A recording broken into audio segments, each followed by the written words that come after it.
Levante a mão assim, porque o Espírito Santo está procurando alguém que queira. Aleluia. Levante a mão mais alto, mais alto.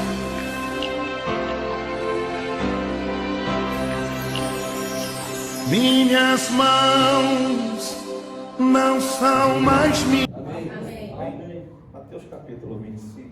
Pode abrir a sua Bíblia. Mateus capítulo 25.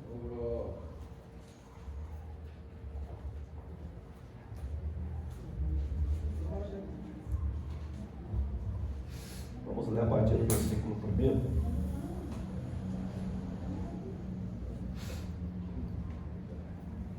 A partir do versículo 1.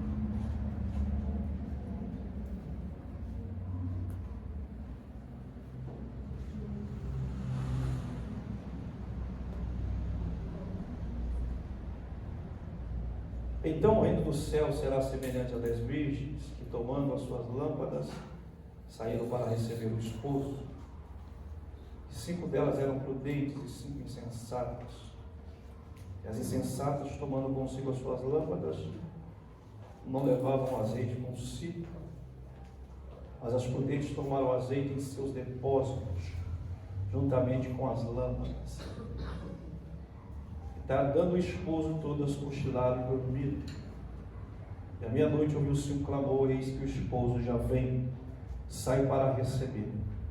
Então todas aquelas virgens se levantaram e prepararam as suas lâmpadas.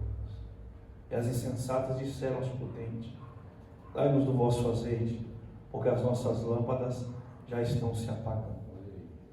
Mas as prudentes responderam, dizendo: não, para que não nos falte a nós e a vós, e diante aos que vendem, e comprai-os para vós. Enquanto elas foram comprá-los, chegou o esposo, e as que estavam apercebidas entraram com ele para as bodas, e as portas se toma o seu assento em nome de Jesus. Vamos na mesma direção, né, que Deus concedeu o pastor Eloá, né? Mas desde o dia que ela fez o convite, irmãos, Deus tem mexido comigo em cima desse capítulo de Mateus, capítulo 25. Na verdade, Mateus capítulo 25, irmãos, ele é uma advertência que Jesus está dando, né? Jesus está dando uma advertência, uma mensagem que ela tem uma direção, uma mensagem que ela não faz curva, é uma mensagem que ela tem um propósito, uma direção, uma advertência que Jesus está dando. Por que Jesus estava dando uma advertência naquele tempo e naquela época?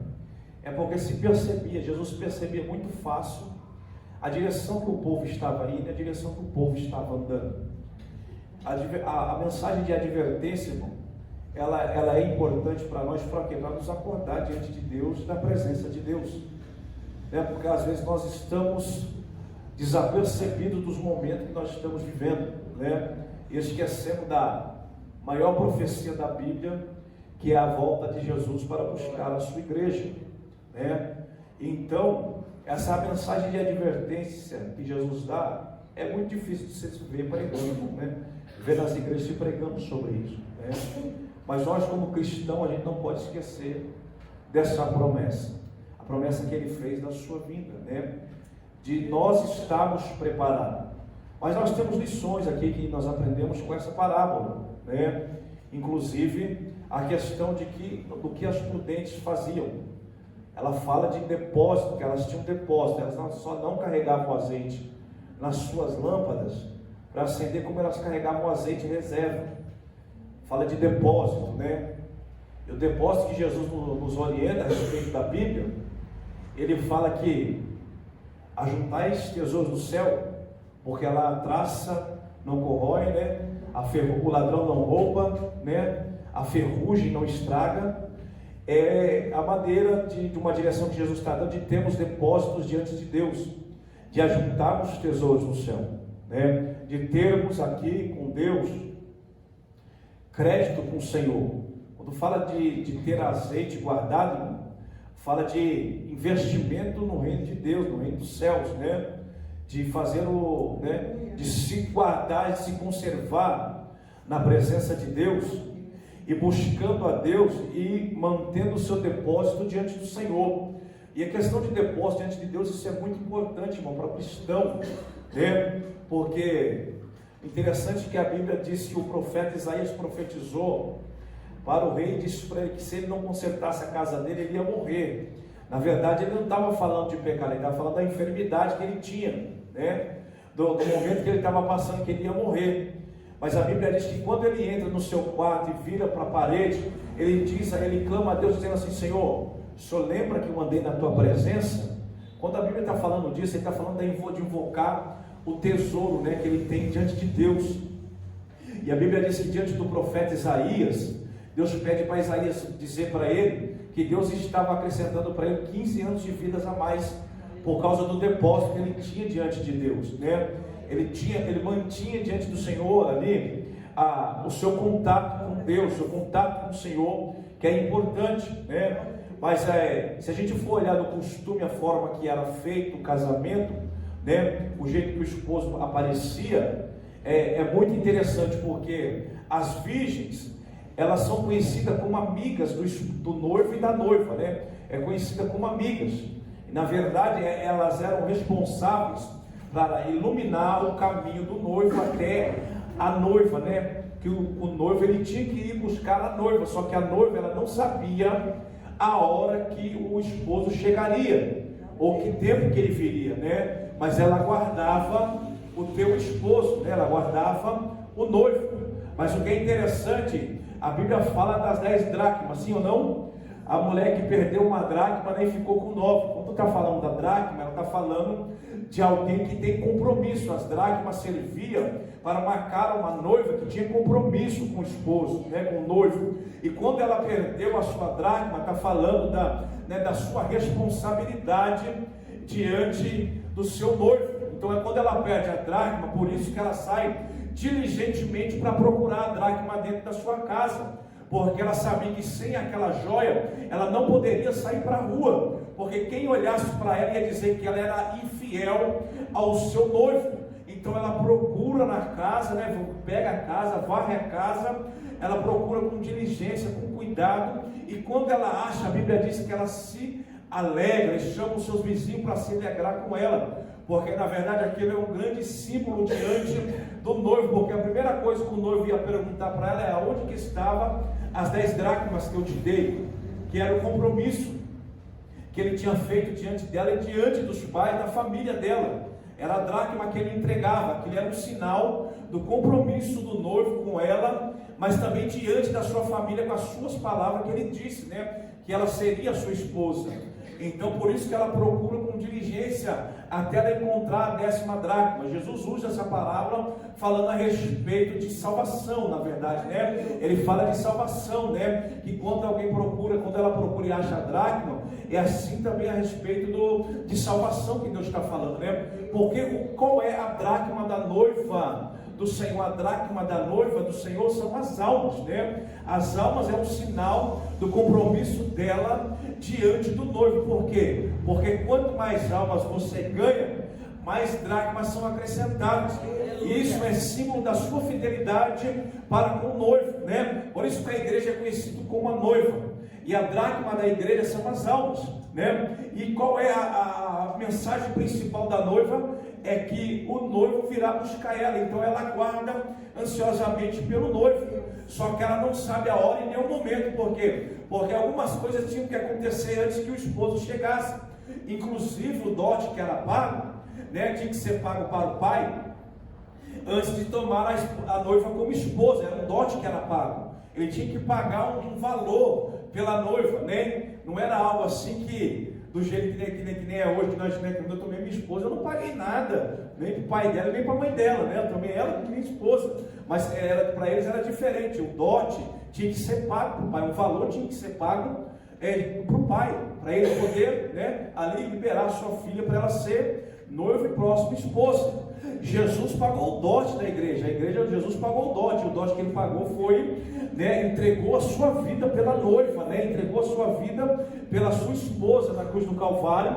Então esse foi o dote que Jesus pagou pela igreja. Então ela ficava esperando E as virgens, elas tinham que, né, elas estar preparadas para que quando ouvisse o clamor, elas saíssem iluminando o caminho do noivo, porque naqueles períodos não existia lâmpada, energia elétrica, né, irmão? Tudo era na lamparina. E o azeite era algo que era algo muito importante naquela época, né? Hoje, se a gente for falar de azeite, talvez a gente não vai dar muito valor, porque hoje a gente tem energia elétrica, né? Mas naquela época o azeite não podia faltar na casa de ninguém.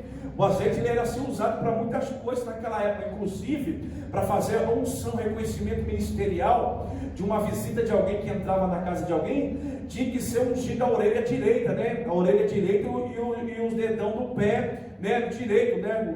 Tinha que ser ungido. Por isso que se tinha toda a casa que se entrava tinha azeite naquela casa, não podia faltar, nem que fosse um azeite de oliva cru, né? Que era um azeite simples, mas era um azeite que era usado para fazer reconhecimento.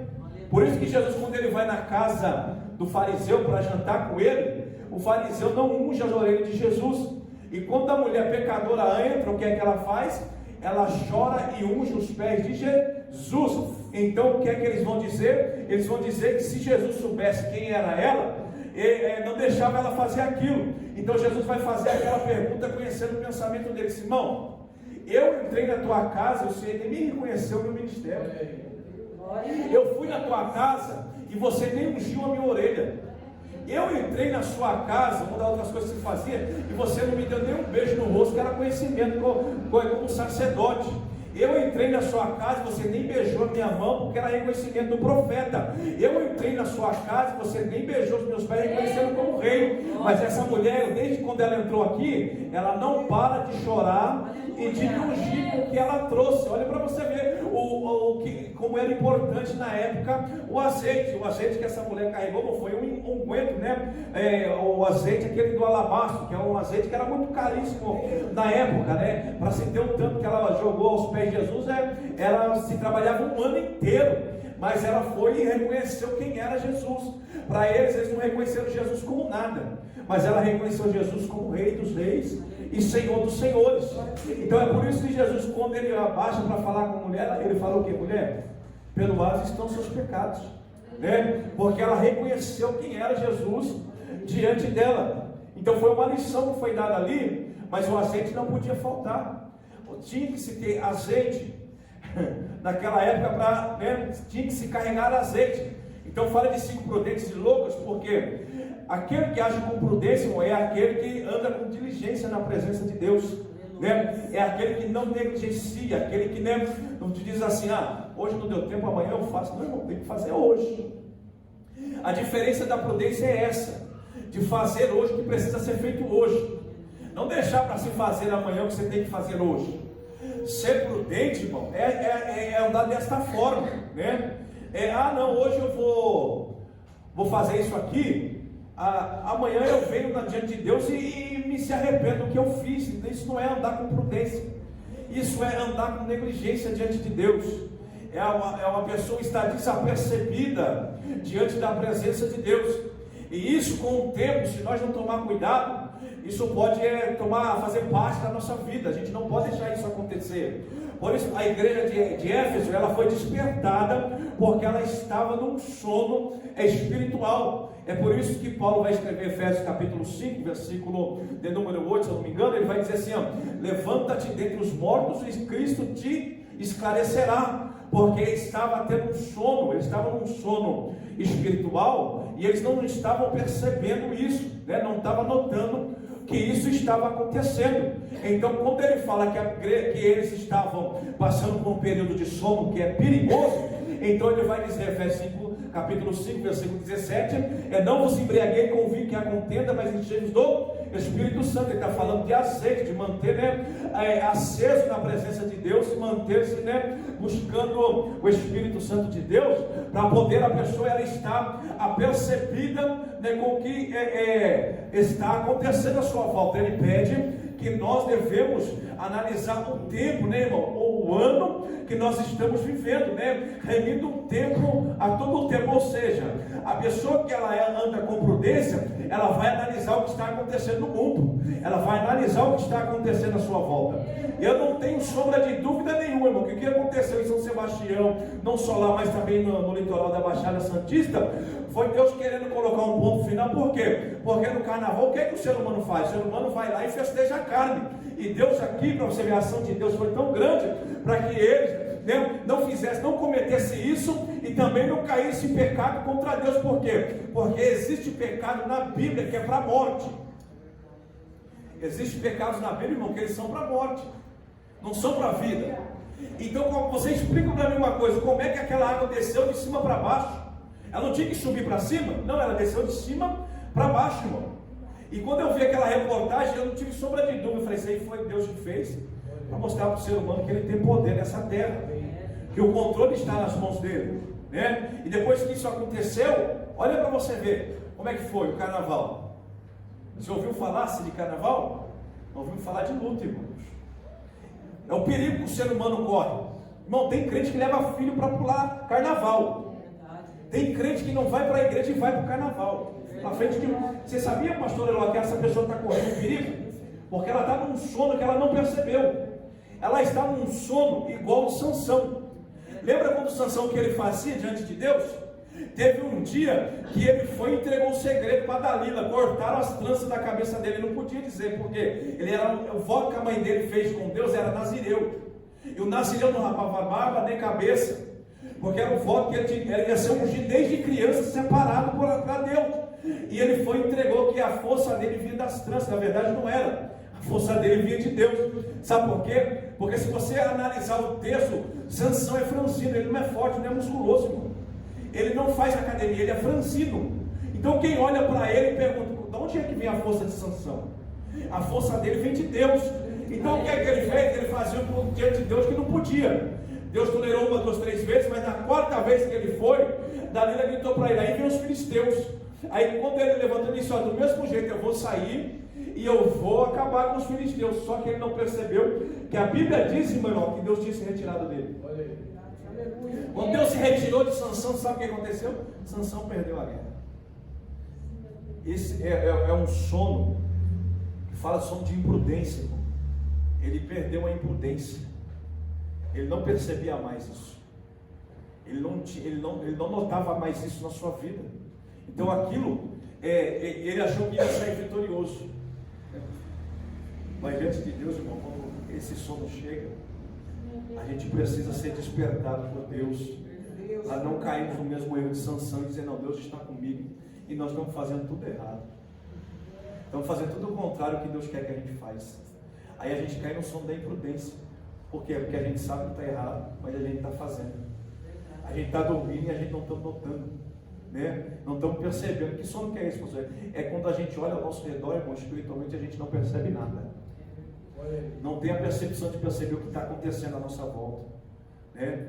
Não tem a percepção de saber o que Deus está fazendo à nossa volta, quais os sinais que Deus está dando para a sua vida, para a sua volta.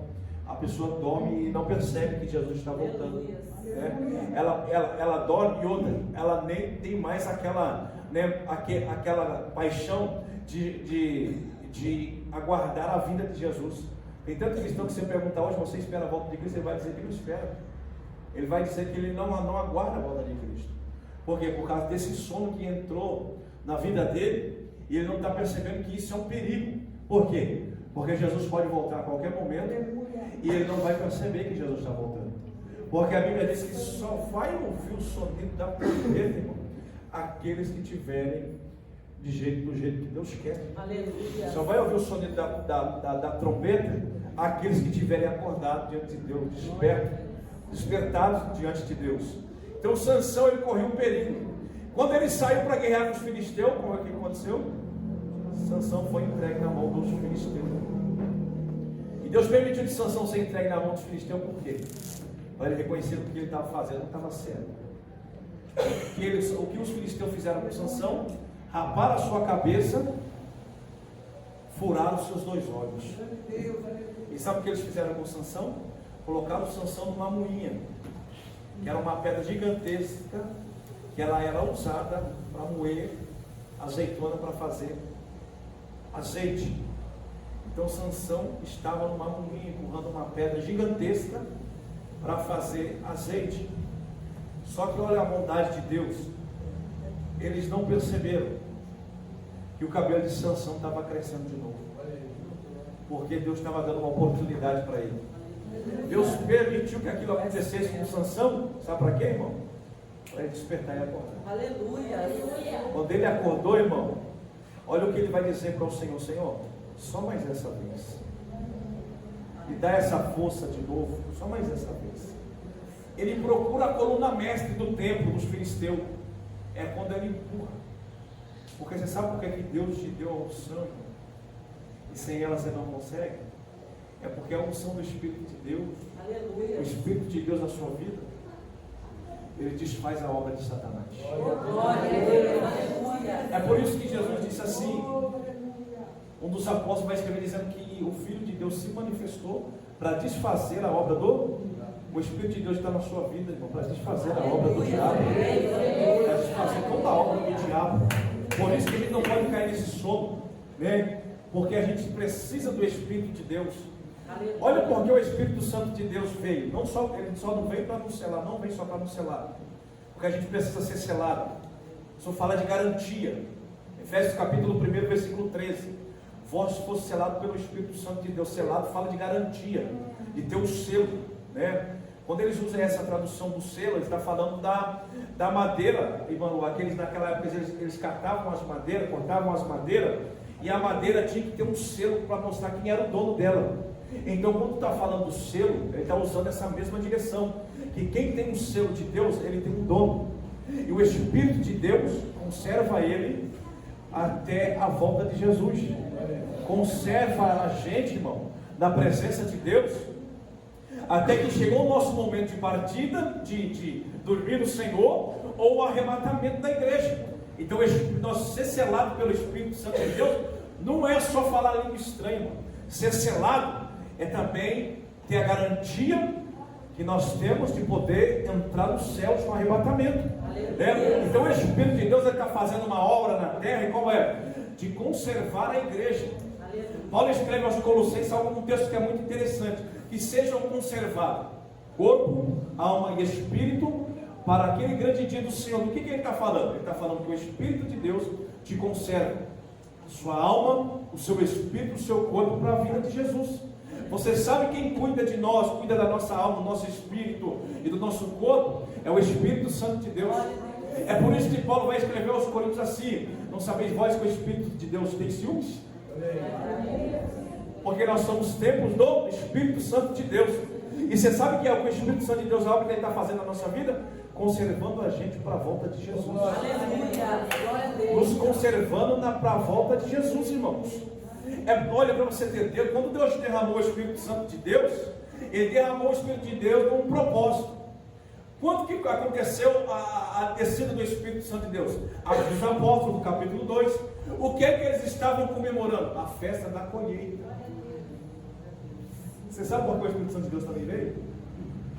Para arrebanhar um povo para a colheita de Deus. O Espírito de Deus trabalha na colheita de Deus. É por isso que as pessoas vão se aproximando, porque o Espírito Santo de Deus está trabalhando na colheita de Deus. Você sabe por que Jesus teve que ser o primeiro?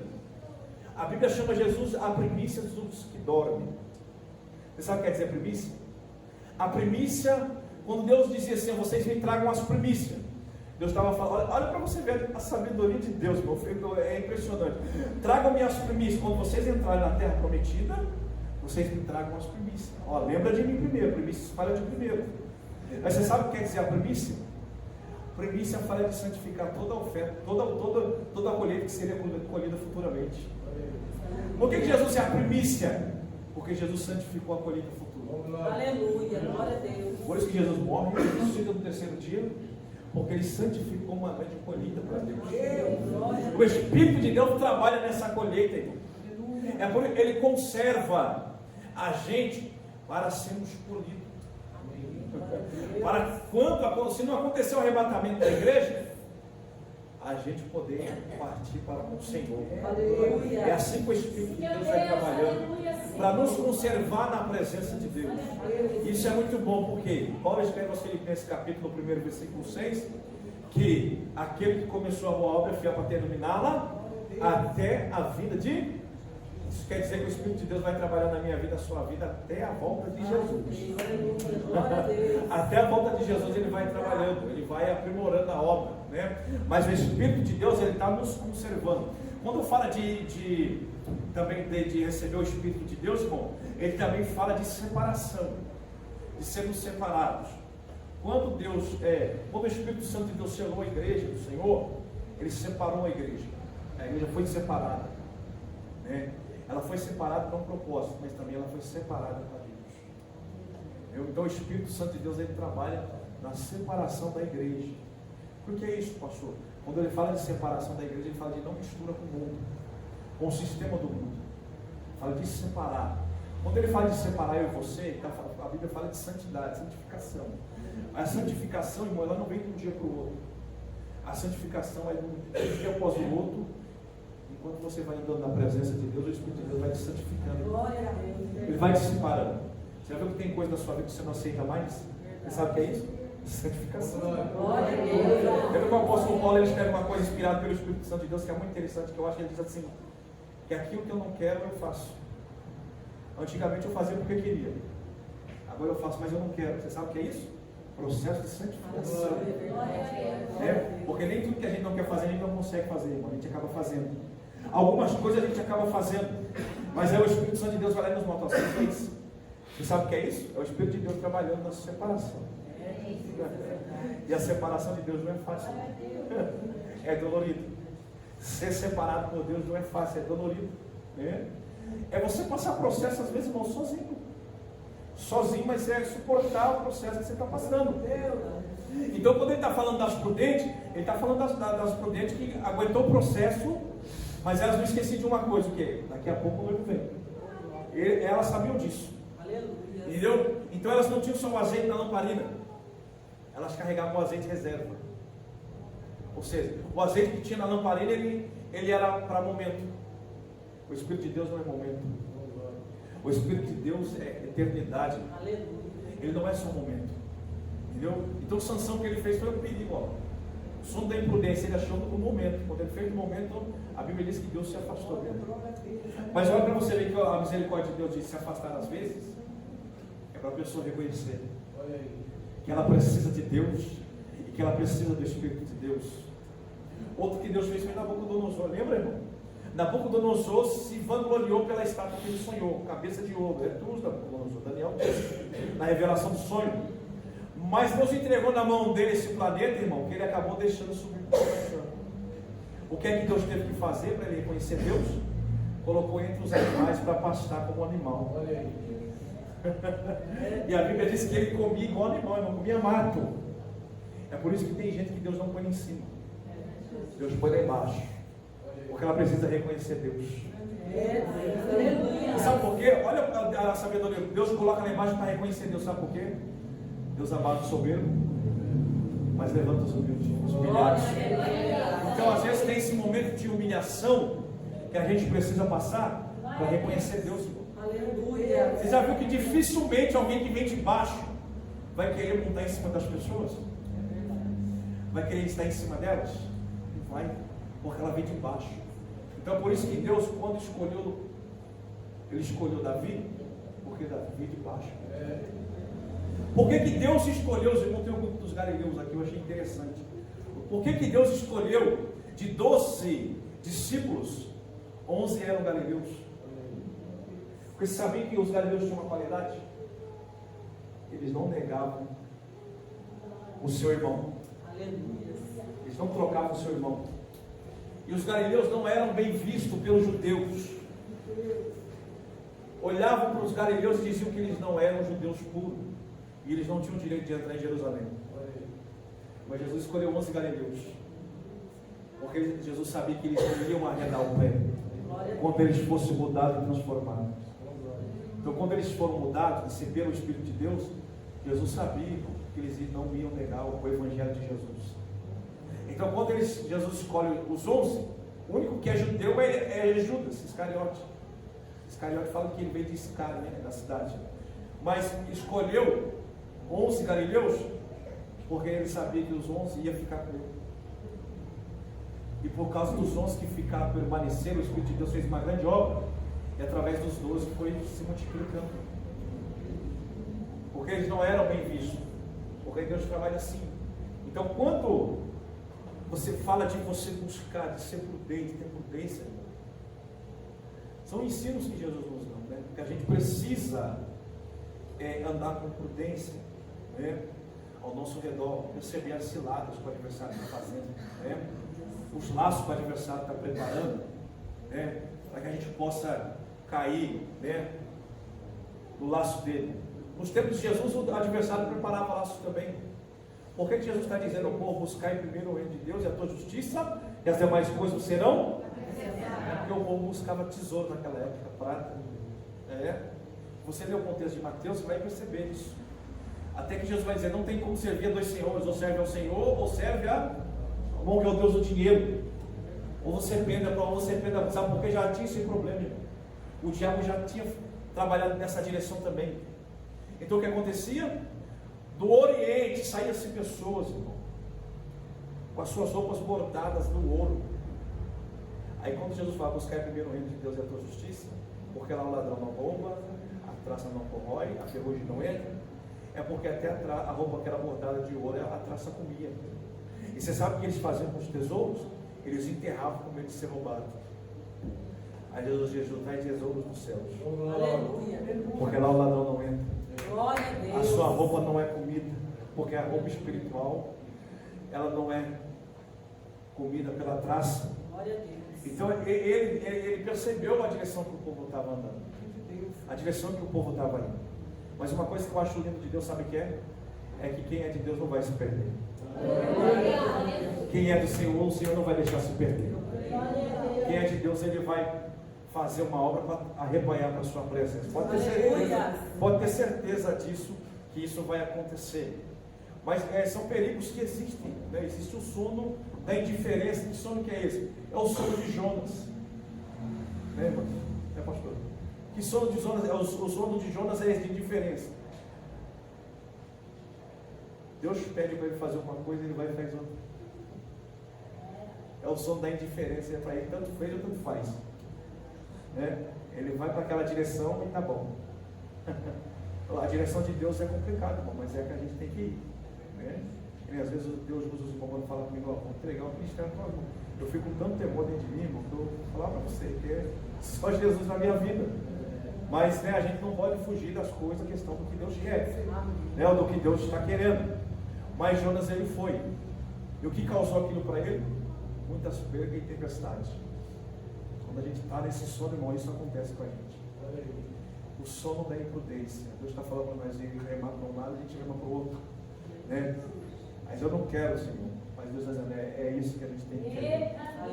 Mas eu não vou, Senhor, mas é para aí que a gente tem que ir. Porque se eu não for, vai causar tempestade, você vai passar tempestade e percas de pessoas que estão à sua volta, elas vão perder muito. E você sabe que quem perde muito é a família, né, irmão? Porque quem está à sua volta é a família, a maioria das vezes é a família. Então quando a gente vai para um lado que Deus não quer que a gente vá, a família é atingida.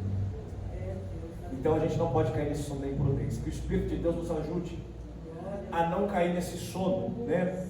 Mas que Ele possa nos manter direcionados no propósito de Deus, né? Para continuarmos ali, né? Do jeito que Deus quer que a gente continue. Fala de um horário: à meia-noite ouviu-se um clamor. A Bíblia quando fala-se de meia-noite, está falando de 0 hora, relógio, ou o relógio zerado, imagina. Mas o que o Senhor Jesus deixou escrito para a gente é muito interessante. É porque a gente acha que Jesus vai voltar, ou alguns pensam, quando a gente estiver ouvindo na igreja, ou quando a gente estiver orando em casa. Pode acontecer, né? Pode acontecer. Mas a Bíblia fala que estarão 2 juntos. No moinho um será tirado, o outro vai ficar. Ele está falando de tarefa diária, né?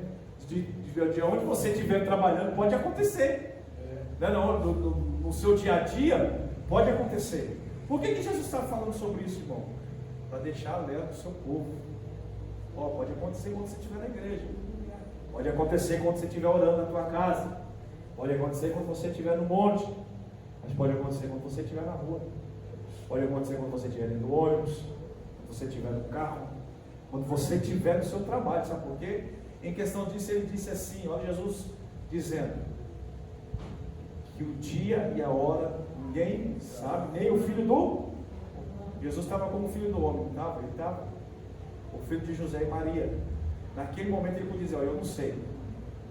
Mas você acha que na eternidade ele não sabia? Ele não sabe? Então ele mandou o Espírito de Deus, para quê? Para nos conservar, nos preparar.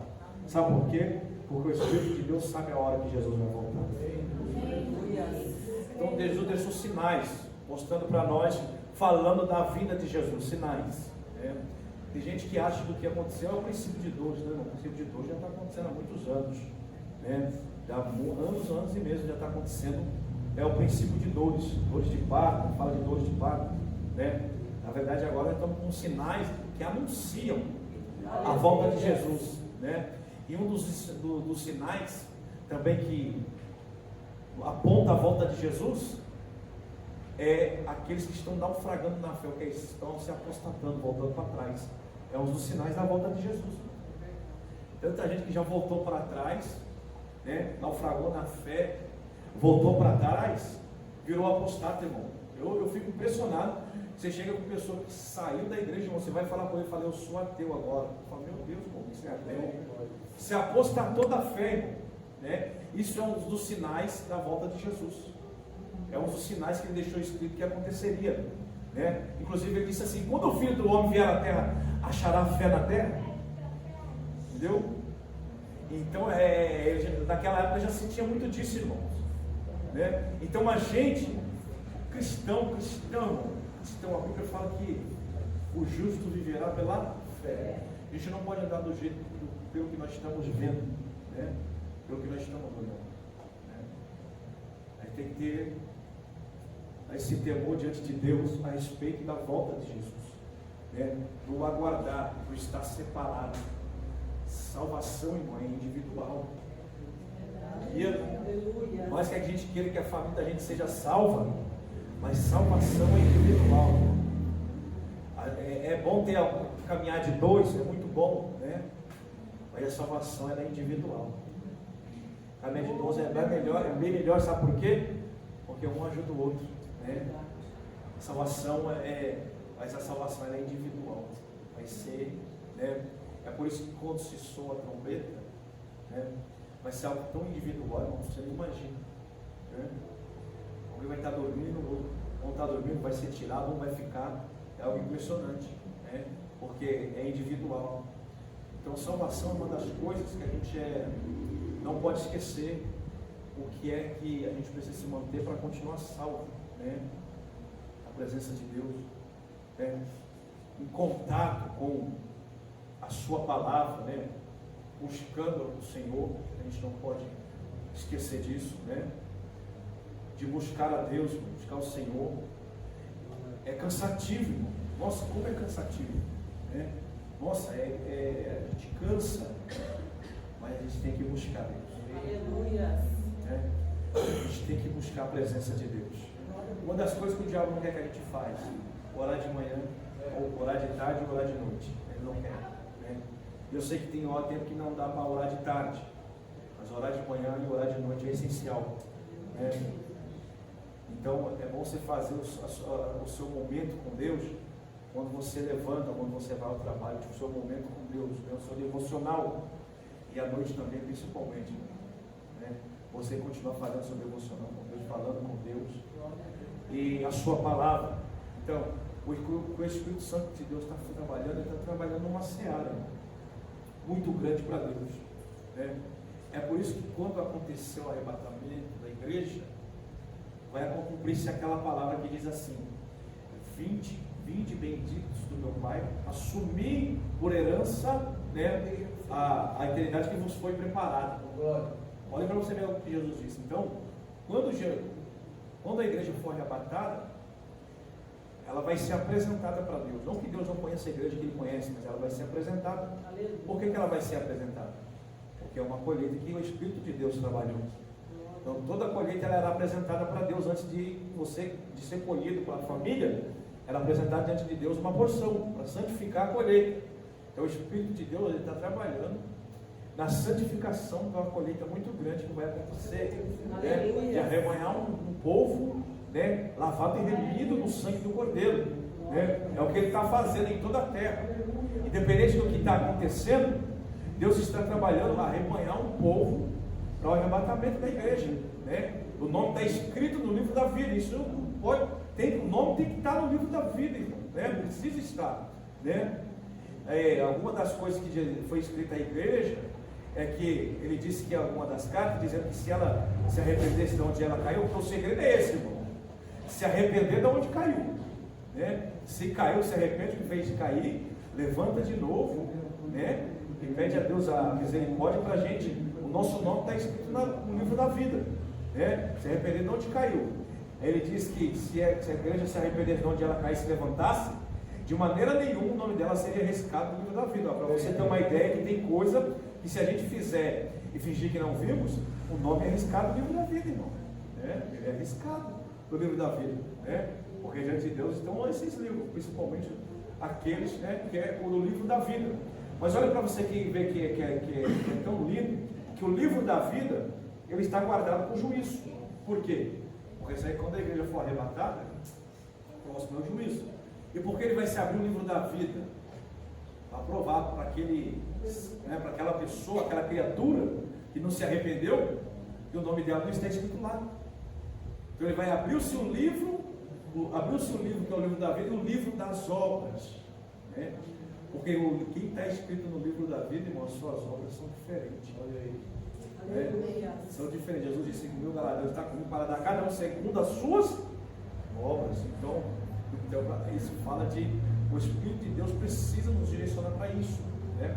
Para a obra de Deus e Deus ser glorificado através da obra. Mas é tudo anotado, irmão. Tudo está diante dele. Então as prudentes tinham isso, porque elas estavam prudentes, elas dormiram. A Bíblia fala que as 10 dormiram, as virgens, as prudentes e as 10, as loucas. Mas as prudentes se prepararam, né? Olha, ele dormiu, não. Até aquele dia antes dela dormir, ela estava preparada. É disso que a Bíblia está falando, mas a gente está preparado hoje, né? Tem gente que às vezes faz essa pergunta à igreja, até meio complicado. Se Jesus viesse, você está preparado? Né? É até algo que mexe com a gente, né? Fala, se Jesus voltasse hoje, você está preparado?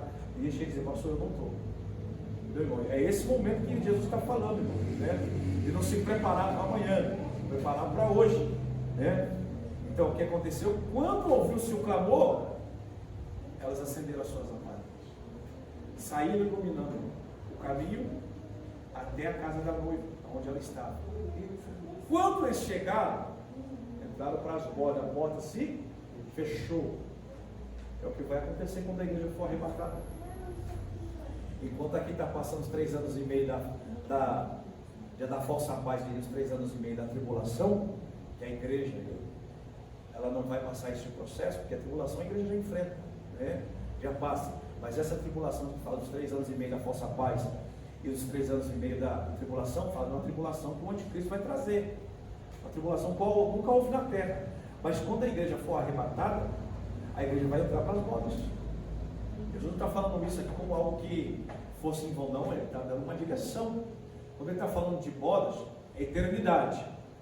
Bodas preparado uma festa de Cristo para com a noiva. Ué, a noiva não era buscada em casa? Quando ela era buscada em casa, ela virava esposa. Quando ela tirava da casa, ela ia para a festa, que eram as bodas. É a mesma coisa que Jesus vai fazer. Vai arrebatar a igreja, ele vai entrar com a igreja para as bodas. Nós vamos estar na eternidade. Mas aqui eles vão estar passando 7 anos. Mas a igreja vai estar na eternidade,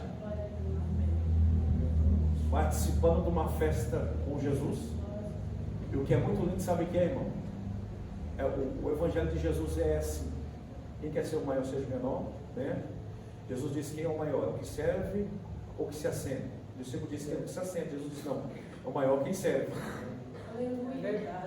Verdade. Né? Porque a gente tem essa briga, quer se assentar para ser servido. Não, mas quem serve é maior. Sabe? Não precisa ter preocupação, né, de não ser visto. Porque quem serve a Deus é maior no reino do céu. A igreja foi entrou nas bodas, sabe o que vai acontecer? Você senta e Jesus te serve. Porque Ele é maior. Jesus é maior.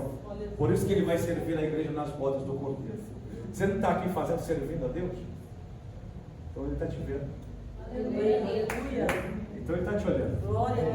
Enquanto você serve aqui, quando acontecer o arrebatamento da igreja, Jesus vai te servir. É que interessante, irmão.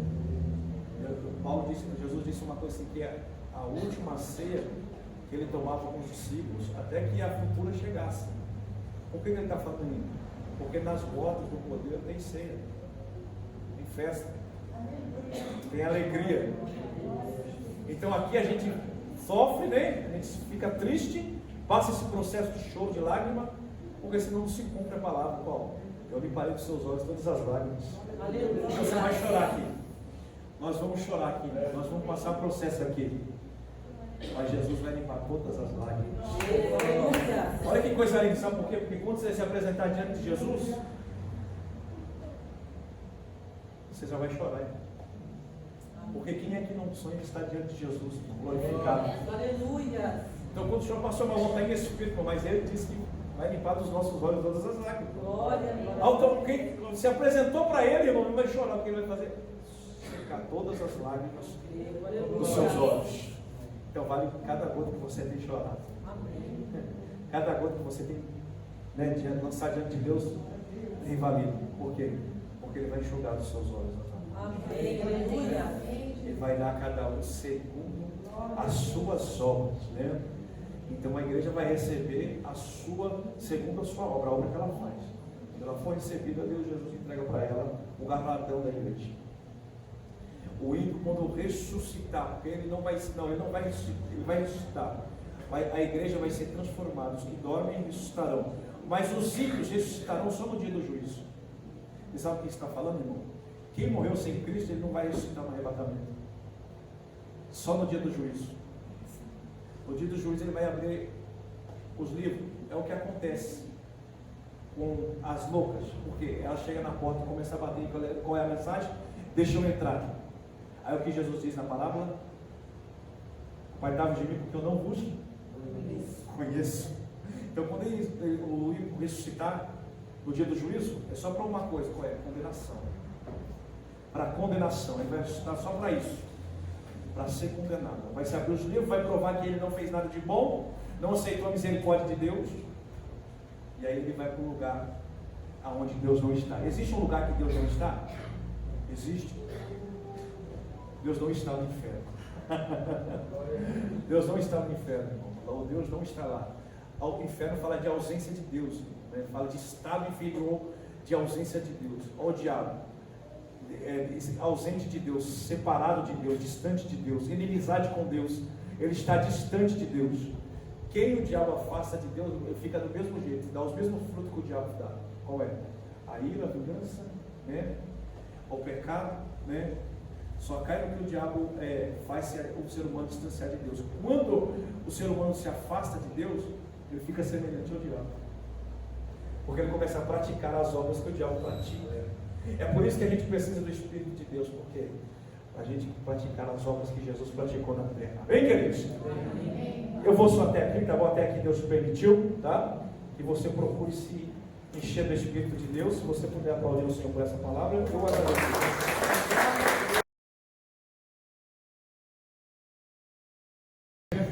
Senhor, já estão descansando aqui nesta noite.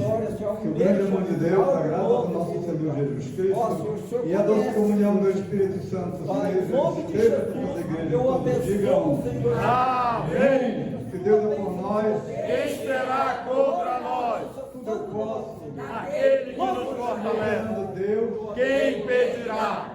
graças a Deus que nos deu a vitória pelo nosso Senhor e Salvador Jesus Cristo. Olha o lugar de cada um está. Vamos nos cumprimentar com a paz. Nosso Senhor Jesus, todos estão abençoados. Santo és, Senhor, em tuas mãos eu as entrego como instrumento de amor.